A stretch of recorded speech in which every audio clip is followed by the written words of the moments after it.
In an exclusive story this week, The Guardian's climate justice reporter, Nina Lakhani, revealed that, quote, the planet-warming emissions generated during the first 2 months of the war in Gaza were greater than the annual carbon footprint of more than 20 of the world's most climate-vulnerable nations, end quote. The report is based on new work by researchers in the US and the UK, and they say even this impact is likely an underestimate. The analysis includes carbon emissions from fuel for aircraft, tanks and other vehicles, as well as emissions from making and exploding bombs, artillery and rockets.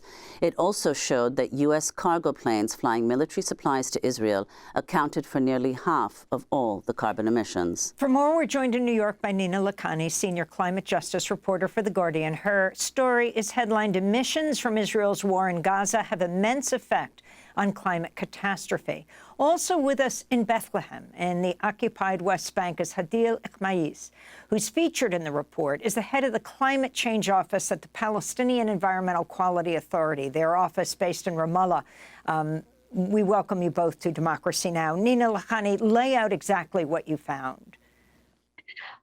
So the researchers in the UK and US, what they did is it's the first attempt to calculate the carbon impact, the greenhouse gas impact of the war in Gaza.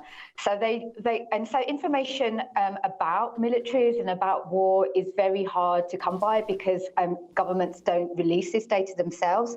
So what they did is for the first 60 days, they looked at all the publicly available information that they could corroborate, including Hamas rockets, the air missions, the ground attacks in Gaza by Israel, and what they've calculated is like a really conservative estimate of the carbon dioxide emissions just in the first 60 days.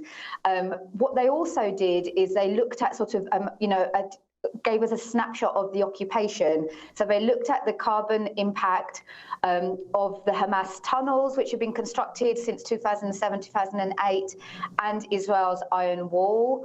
And they also provided an estimate of the reconstruction costs.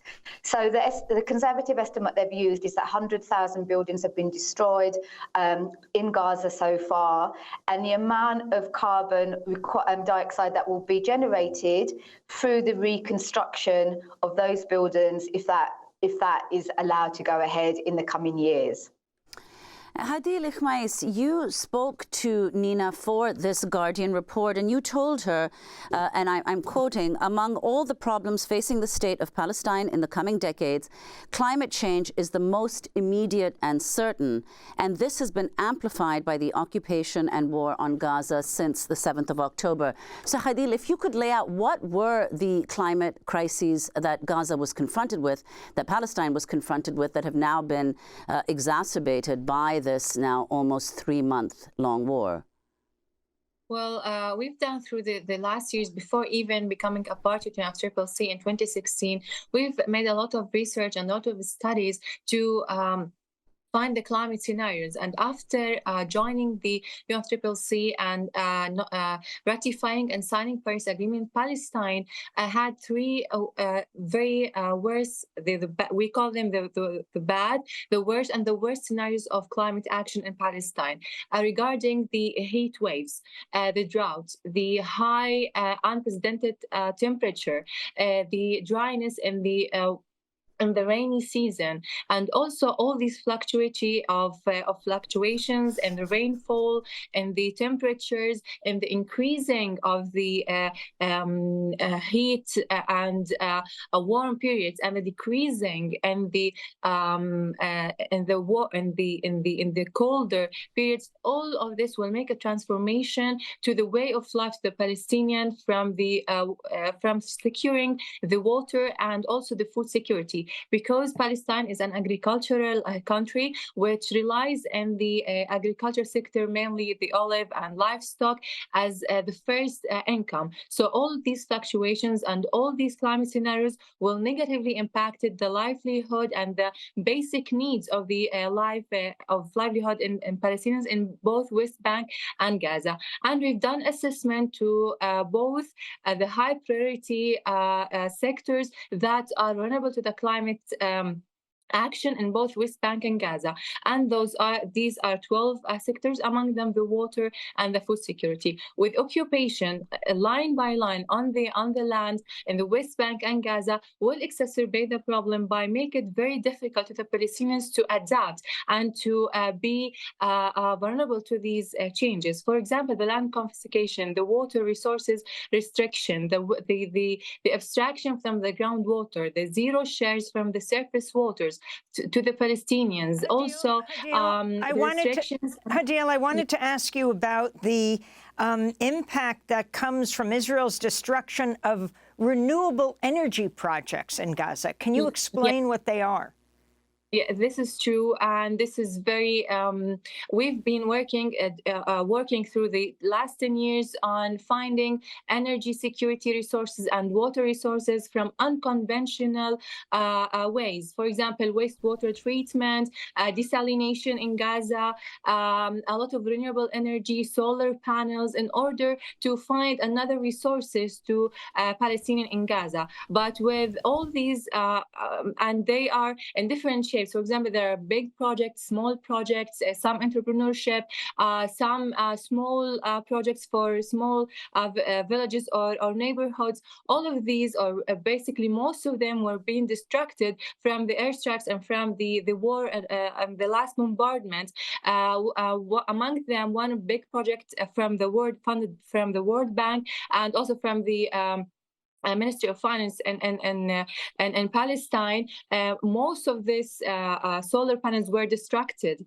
And also we have another project with the Green Climate Fund, which is the financial arm to the UNFCCC, which is called the water banking in North Gaza. Also, we don't know how is the exact damage of this facility, because there's a lack of communication between the technical team in West Bank and Gaza because of the war, because technical persons and colleagues are under war. So we don't know how much is the real damage to these facilities. But all the reports from different organizations, from the WHO, from the UNICEF, from a lot of international organizations show that there are a lot of facilities that being extremely and mostly damaged because of the airstrikes in different places, regarding to water facilities, water pipelines, water energy units, desalination units, wastewater treatment plants, treatment units.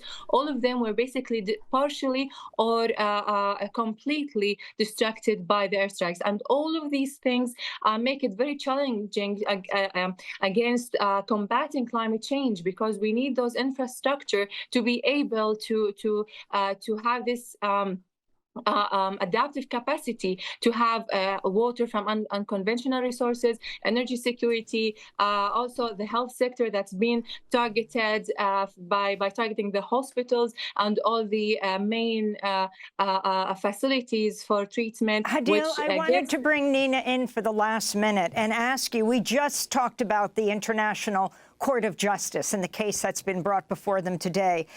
Your recent article on Israel's intent to flood Gaza tunnels was cited by South Africa in their case today. We just have a minute. Can you talk about this?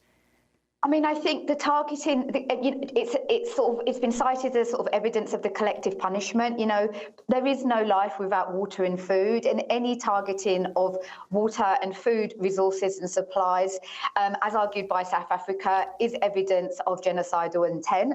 And I think just that article and that work, and also the work that we're talking about here regarding the climate impact, you know, it shows that when in this situation, the human suffering, the environmental destruction, immediate environmental destruction, and the long-term climate impacts are all interrelated. You know, the carbon emissions may seem very small compared to the global emissions, but they will have a direct impact and an indirect impact on Palestine, on Israel, and all of us globally. And I think that the climate the carbon analysis of war is something that really hasn't been thought about. It's sort of an evolving science, an evolving area. But I think, as well as the immediate environmental destruction regarding, what Hadil's talked about, the sort of targeting of water and food supplies has to be thought as I think the impact on the global climate is something that we should be thinking about alongside that. We have to leave it there.